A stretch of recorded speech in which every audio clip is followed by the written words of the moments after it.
jam wale mon bandiraɓe tedduɓe yiɓiyankoɓe yaw pindi tv min calmini on ɗo mawɗon wonde dunde baba adama nde kala min bisimon kelle gadande roɓino jandi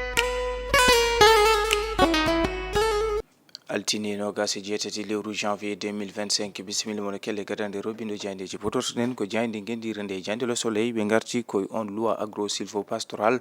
mo ganduɗa duuɓi nogas mo jertude mum heewani ɓe garti noon e on loi mo ganduɗa baɗanoɗo adopté hitan ujunaji ɗiɗi e nayyi 2004 mo ganduɗa ha joni o de leydi waɗi teppol to banggue wonande ɓen heɗɓe gonna sengo kono ɓe garti o saaha pellital laamu ngu e acteur taweteɓe hen beele waddude jungo e fandu beele wawde ha joni ɓesdude kono kadi sappitade on loi agro silvo pastoral jayde rewmi quotidien ɓe garti koye affaire omo ganduɗa ko Jérôme Bagnaki gonnoɗo mo ganduɗa ko dewintinoɗo nden kay kisal en jeeyno hen Mimi Touré caggal jaltal makko e koytino e on villa de fonction saabi Mimi Touré kañum ne yalti e deƴƴere mum arti e laɓɓitinde hoore muɗum jayde direct news ɓe garti ko un jour à la gloire de Serigne Fallou Mbacké omo ganduɗa ko kay tigui ndin kangue mairie to banggue wonande diine Serigne Fallou Mbacké mo ganduɗa komo inde mum Serigne Cheikh Mouhamadoul Fadil Mbacké ɓiɗɗo e Cheikh Ahmadou Bamba Mbacké radiallahu taala anhu e ɓiɗɗo e mo ganduɗa ko kay tigui woni sokhna Awa Bousso moɓe kolliti ko halifa ɗiɗaɓo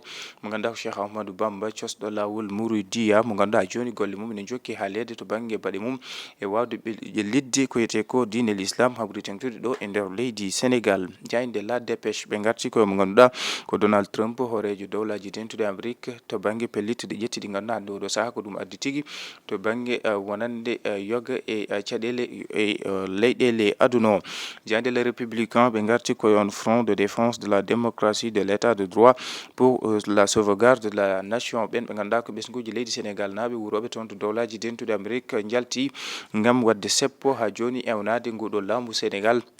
nde wata rewidade ko yete ko démocratie hay welli to taari kono kadi wawde ɗoftade sakkaji kam e hakkeji wonande ɓesguji ɗi henna ngal jaltal toon to dowlaji dentuɗi Amérique jayde li quotidien ɓe garti koye yidɓe yaadiɓe Farba Ngom wuroɓe toon to dowlaji dentuɗi Amérique mbaɗi seppo mumen artude alhaali Farba Ngom oɗo saaha no laamu ngu dariri gotal gam fawde mum ɗeɗo caɗele kono ɓe garti toon to diaspora ɓen ɓe ganduɗa ko kay tigui mbaɗi on front gam rewidade démocratie leydi Sénégal ɓe garti noon e Abdou Diallo kamɓe Oumar Sow ɓe ganduɗa hanki o keeɓi hendu wellitare en ƴewoytu jayde point actu ɓe garti ko e parti o tawi kan land parti socialiste acte 2 du courant des papis ɓe garti noon koye ɓe ganduɗa hande ko taweteɓe kay goni jaggue e kan land hande o saaha noon ɓe duuɓi mumen ɗi ganduɗa keewi no fewi walla mbiyen mawɓe ɓe garti noon hani caɗele to banggue nandiral kamɓe conflit ji taweteɗi e kan land hakkude taweteɓe e kan land ɓe garti omo ganduɗa ko Serigne Mbaye Thiam Alioune Ndoye e Yaya Diallo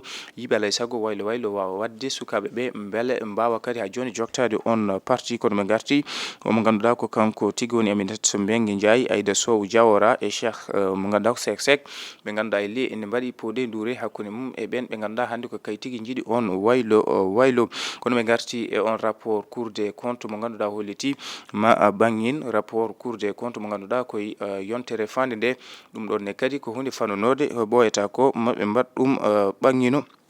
et yide jayde point actu jayde tribune ɓe garti ko le régime déclenche le plan Gadda et la preuve de l'échec des projets ɓe garti kamɓe tribune koye o saaha noon laamu ngu o darorade gotal gam jeesilde sukaɓe ɓe ganduɗa ko ɓe sukaɓe mum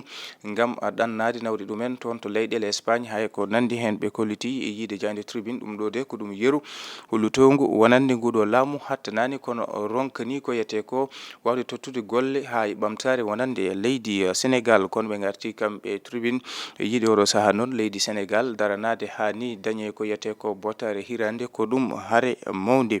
jayde l'évidence ɓe garti koye on front toon to dowlaji tentude Amérique ɓesguji ɗi darima gam ha joni erade laamu ngu nde wawata hormade ko yete ko démocratie kamɓe wellitare hay haqqiyeji ɓen ɓe ganduɗa ko ɓesguji leydi Sénégal caggal nde ɓe teski nanggue kewɗe ɗe ganduɗa nana mbaɗa ɗo e nder leydi Sénégal kono ɓe garti kamɓe l'évidence et l'emploi des jeunes sous régime de Diomaye donje koyete ko tutu sukaɓe ɓe golle e régime Diomaye ɓe garti noon koye ɗen caɗele ɗe ganduɗa nana mbaɗa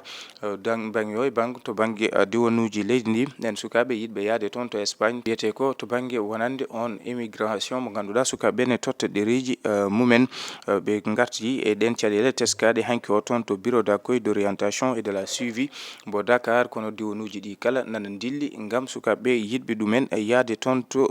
to Espagne jayinde direct news ɓe garti koye affaire Jérôme Bandiaky alhaali Jérôme Bandiaky caggal nde o innino inde omo ganduɗa ko Aminata Touré e kan haalak ɗum saabi yiide dañde direct news beele fota wonde ganduɗa mosol kanko Mimi Touré o wawa ha joni hettede notade lawol e ɗon ɗo inna e alhaali Jérôme Bandiaky ɓe garti e Abdou Diallo kam e Oumar Sow ne wayno keeɓi hendu wellitare jayinde l'observateur ɓe garti koye police ko kañum fayi junggo e mafia ɓen sukaɓe rewɓe yoɓe de buluji ɗi ganduɗa noon ko rewɓe kutorto ɗum koɓe mbiyata ko necros des fesses ɓen sukaɓe rewɓe hutortoɓe ɗum to banggue joɗorɗo mumen mbawa ɓeydade ha ko nandi hen tawi ɗum battide to banggue cellal mumen